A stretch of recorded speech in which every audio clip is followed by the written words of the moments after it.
ನಮಸ್ತೆ ಮಕ್ಕಳ, welcome back to my channel. Please like, share and subscribe my channel. ಮಕ್ಕಳ, ಇವತ್ತು ನಾವು 8ನೇ ತರಗತಿಯ ಕನ್ನಡದಲ್ಲಿ ಸಾಧನಾ ಪರೀಕ್ಷೆ ಅಥವಾ FA1ಗೆ ಸಂಬಂಧಪಟ್ಟಂತಹ ಮಾದರಿ ಪ್ರಶ್ನೆ ಪತ್ರಿಕೆಯನ್ನು ನೋಡ್ತಾ ಹೋಗೋಣ. ನನ್ನ ಮುಂದಿನ ವಿಡಿಯೋದಲ್ಲಿ ಇದಕ್ಕೆ ಉತ್ತರವನ್ನು ಸಹಿತ ಅಪ್ಲೋಡ್ ಮಾಡ್ತಾ ಇದ್ದೀನಿ ಮಕ್ಕಳ, ನೀವು ಅದನ್ನು ಸಹ ಬೇಕಾದ್ರೆ ರೆಫರ್ ಮಾಡ್ಕೋಬೋದು. ಇಲ್ಲಿ ಒಟ್ಟು ಅಂಕಗಳು 20ಕ್ಕೆ ನಿಮಗೆ ಪರೀಕ್ಷೆ ನಡೆಯುತ್ತೆ. ನಿಮಗೆ ಉತ್ತರವನ್ನು ಬರೆಯೋದಕ್ಕೆ 1 ಗಂಟೆ ಕಾಲಾವಕಾಶ ಇರುತ್ತೆ ಮಕ್ಕಳ. ಫಸ್ಟ್ ಹೆಡಿಂಗ್ ನೋಡಿ. ಕೊಟ್ಟಿರುವ ಪ್ರತಿ ಪ್ರಶ್ನೆಗೂ 4 ಆಯ್ಕೆಗಳನ್ನು ನೀಡಲಾಗಿದೆ.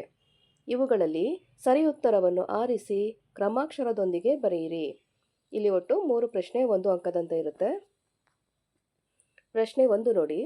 ಕನ್ನಡ ವರ್ಣಮಾಲೆಯಲ್ಲಿರುವ ವರ್ಗೀಯ ವ್ಯಂಜನಾಕ್ಷರಗಳ ಸಂಖ್ಯೆ. ಆಯ್ಕೆಗಳು 25, 34, 9 ಹಾಗೂ 49. ಪ್ರಶ್ನೆ 2. ಇವುಗಳಲ್ಲಿ ವಿಜಾತಿ ಸಂಯುಕ್ತಾಕ್ಷರದಿಂದ ಕೂಡಿದ ಪದವಿದು. ಆಯ್ಕೆಗಳು ಮುದ್ದಣ್ಣ, ಜನ್ನ, ನಮ್ಮ ಹಾಗೂ ತಾಳ್ವೆ. ಪ್ರಶ್ನೆ 3. 6 ಸಾಲಿನ ಪದ್ಯವನ್ನು ಹೀಗೆನ್ನುವರು.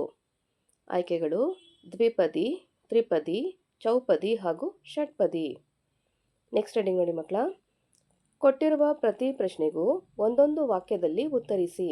ಇಲ್ಲೂ ಸಹ ನಿಮಗೆ 3 ಪ್ರಶ್ನೆ 1 ಅಂಕದಂತೆ ಇರುತ್ತೆ. ಪ್ರಶ್ನೆ 4. ಹುಸೇನ್ ಸಾಹೇಬರ ಮನೆತನದವರಿಗೆ ದೇವಾಲಯದಲ್ಲಿದ್ದ ಹಕ್ಕು ಯಾವುದು? ಪ್ರಶ್ನೆ 5. ಪೆರ್ದರೆಗಳು ಯಾವುದಕ್ಕೆ ಮುತ್ತ ನೀಡುತ್ತಿವೆ? ಪ್ರಶ್ನೆ 6. ನಮ್ಮೆದೆಯ ಕಾಮಧೇನು ಯಾವುದು? ನೆಕ್ಸ್ಟ್ ಹೆಡಿಂಗ್ ನೋಡಿ ಮಕ್ಕಳ.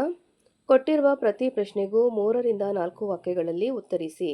ಇಲ್ಲಿ 2 ಪ್ರಶ್ನೆ ಇರುತ್ತೆ, ತಲಾ 2 ಅಂಕದೊಂದಿಗೆ. ಪ್ರಶ್ನೆ 7. DVG ಅವರು ಏಕೆ ಸಂಭಾವನೆಯನ್ನು ಪಡೆಯಲಿಲ್ಲ? ಪ್ರಶ್ನೆ 8.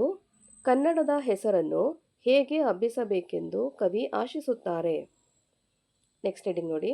ಕೊಟ್ಟಿರುವ ಲೇಖಕರ ಅಥವಾ ಕವಿಗಳ ಕಾಲ, ಸ್ಥಳ ಮತ್ತು ಒಂದು ಕೃತಿಯನ್ನು ಕುರಿತು ವಾಕ್ಯ ರೂಪದಲ್ಲಿ ಟಿಪ್ಪಣಿ ಬರೆಯಿರಿ. ಇಲ್ಲಿ ಒಬ್ಬರ ಬಗ್ಗೆ ಮಾತ್ರ ಬರೀಬೇಕಾಗತ್ತೆ, 2 ಅಂಕ ಸಿಗುತ್ತೆ ಮಕ್ಕಳ. ಪ್ರಶ್ನೆ 9ರಲ್ಲಿ NS ಲಕ್ಷ್ಮೀನಾರಾಯಣ ಭಟ್ಟ ಇವರ ಬಗ್ಗೆ ನೀವು ಮೇಲೆ ಸೂಚಿಸಿದಂತೆ ಕಾಲ, ಸ್ಥಳ ಹಾಗೂ ಒಂದು ಕೃತಿಯ ಹೆಸರನ್ನು ವಾಕ್ಯ ರೂಪದಲ್ಲಿ ಬರೀಬೇಕಾಗತ್ತೆ ಮಕ್ಕಳ. ನೆಕ್ಸ್ಟ್ ಹೆಡಿಂಗ್ ನೋಡಿ. ಕೊಟ್ಟಿರುವ ಗಾದೆಗಳಲ್ಲಿ ಯಾವುದಾದರೂ ಒಂದನ್ನು ವಿಸ್ತರಿಸಿ ಬರೆಯಿರಿ. ಇಲ್ಲಿ 2 ಆಯ್ಕೆಗಳನ್ನ ಕೊಟ್ಟಿದ್ದಾರೆ. 2 ಗಾದೆ ಮಾತುಗಳಲ್ಲಿ ನಿಮಗೆ ಯಾವುದು ಚೆನ್ನಾಗಿ ಒಳ್ಳೆ ಮಾಹಿತಿ ಇರುತ್ತೋ ಆ ಒಂದು ಗಾದೆ ಮಾತನ್ನು ಆಯ್ಕೆ ಮಾಡಿಕೊಂಡು ನೀವು ಉತ್ತರವನ್ನು ಬರೀಬೇಕಾಗತ್ತೆ, 2 ಅಂಕ ಸಿಗುತ್ತೆ ಮಕ್ಕಳ. ಪ್ರಶ್ನೆ 10ರಲ್ಲಿ ನೋಡಿ. ಕಟ್ಟುವುದು ಕಠಿಣ, ಕೆಡಿಸುವುದು ಸುಲಭ. ಹಾಗೆ ಚಿಂತೆಯೇ ಮುಪ್ಪು, ಸಂತೋಷವೇ ಮೌನ. ಇದಕ್ಕೆ ನಿಮಗೆ ಇನ್ಫಾರ್ಮೇಷನ್ ಬೇಕು ಅಂದರೆ ನನ್ನ ಚಾನಲಲ್ಲಿ ಗಾದೆ ಮಾತು ಅಂತಲೇ ಒಂದು ಪ್ಲೇಲಿಸ್ಟ್ ಇದೆ ಮಕ್ಕಳ, ಅದನ್ನು ಸಹ ನೀವು ಬೇಕಾದ್ರೆ ರೆಫರ್ ಮಾಡ್ಕೋಬೋದು. ನೆಕ್ಸ್ಟ್ ಹೆಡಿಂಗ್ ನೋಡಿ. ಕೊಟ್ಟಿರುವ ಪ್ರತಿ ಹೇಳಿಕೆಯನ್ನು ಸಂದರ್ಭದೊಡನೆ ವಿವರಿಸಿರಿ.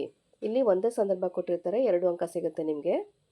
ಪ್ರಶ್ನೆ 11ರಲ್ಲಿ ದೇವರು ದೊಡ್ಡವನು, ದಯಾಳು. ಮಕ್ಕಳ, ಇಲ್ಲಿಗೆ 8ನೇ ತರಗತಿಯ ಕನ್ನಡದಲ್ಲಿ FA1 ಅಥವಾ ಸಾಧನಾ ಪರೀಕ್ಷೆ 1ಕ್ಕೆ ಸಂಬಂಧಪಟ್ಟಂತೆ ಮಾದರಿ ಪ್ರಶ್ನೆ ಪತ್ರಿಕೆ ಮುಕ್ತಾಯಗೊಂಡಿದೆ. ಈ ಒಂದು ವಿಡಿಯೋ ನಿಮಗೆ ಇಷ್ಟ ಆದಲ್ಲಿ ದಯವಿಟ್ಟು ನಮ್ಮ ಚಾನಲ್ನ ಲೈಕ್ ಮಾಡಿ, ಶೇರ್ ಮಾಡಿ, ಸಬ್ಸ್ಕ್ರೈಬ್ ಮಾಡಿಕೊಂಡು ನಾವು ಹಾಕುವಂಥ ಎಲ್ಲ ವಿಡಿಯೋನ ನೋಡ್ತಾ ನಮ್ಮನ್ನು ಎನ್ಕರೇಜ್ ಮಾಡ್ತಾ ಹೋಗಿ ಮಕ್ಕಳ. Thank you for watching. Bye bye.